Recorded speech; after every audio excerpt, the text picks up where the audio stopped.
तो हाय दोस्तों, कैसे आप सभी। आज मैं आपको इंडिया और चाइना के बीच डिफरेंट पेमेंट सिस्टम बताऊंगा कि कैसे इंडिया ने अपना यूपीआई सिस्टम वैश्विक स्तर पर लोकप्रिय बनाते जा रहे हैं। और आज वो वीज़ा और मास्टर कार्ड चाइना जैसे बड़ी देशों को, बड़ी कंपनियों को झटका दे रहे हैं यूपीआई। तो यूपीआई भारत एनपीसीआई का निर्माण है। गूगल पे अमेज़ोन जैसी बड़ी कंपनियां इसका संचालन करती है ताकि वे इसके ऊपर भुगतान बना सके।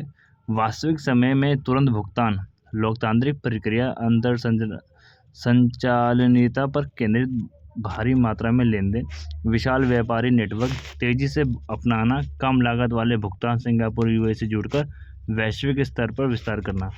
आपने देखा होगा कि आईएमएफ ने भी इंडिया के यूपीआई सिस्टम की तारीफ करी है और ये वास्तविक भुगतान होता है जिसको दुनिया देख रही है। और इस दुनिया को बहुत पसंद आ रहा है ये चीज़ें देखकर कि वास्तविक पेमेंट सिस्टम हो रही है।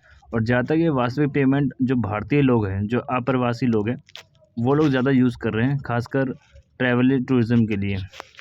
बाकी धीरे धीरे आने वाले समय में यूपीआई का इतना लोकप्रिय और बढ़ जाएगा कि आने वाले वर्ल्ड के अंदर यूपीआई टॉप करेगी। और आज के समय में चाइना और इंडिया टॉप काम कर रहे हैं पेमेंट सिस्टम में।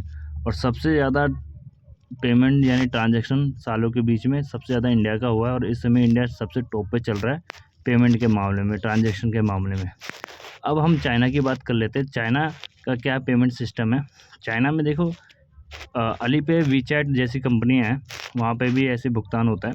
तो भुगतान के साथ साथ ये राइडिंग, हेलिंग, ई कॉमर्स, सामाजिक सुविधाएं, व्यापक सेवाएं प्रदान करते हैं। ठीक है, यानी कि एक ऐप के अंदर ये सारी सुविधाएं देते हैं।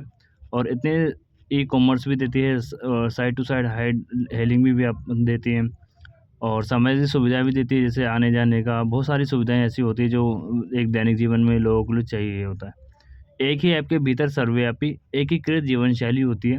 भुगतान गहरा जुड़ा होता है, यानी कि जो लोग हैं ना चाइना के, वो इस भुगतानों इन सब से इतना गहरा जुड़ाव होते हैं कि उनको अच्छा लगता है ये पेमेंट करना। दैनिक जीवन एकीकरण, मोबाइल भुगतान में अग्रणी, मोबाइल से भी ये भुगतान करते हैं। ऐसी दीवारें उपयोगकर्ताओं को बांधे रखती हैं जिससे बाजार खोलना कठिन हो जाता है। अंतर्राष्ट्रीय स्वीकृति जैसे एलीपे माध्यम के से प्राप्त होती है।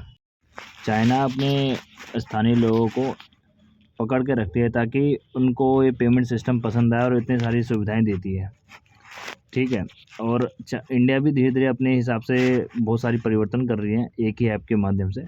तो बहुत सारी सुविधाएं इंडिया में भी दी जा रही है एक ही ऐप में, ये ताकि आप चला सकते हो सारी चीज़ें। और मैं ये तो कहूँगा भाई, भारत और चाइना की जो आने वाले समय में टक्कर होगी ट्रांजैक्शन के मामले में। आज चाइना हमसे पीछे हो गया है पेमेंट सिस्टम के मामले में और इंडिया टॉप पे चल रही है। और आप क्या कहना चाहोगे, क्या होगा आगे चल के?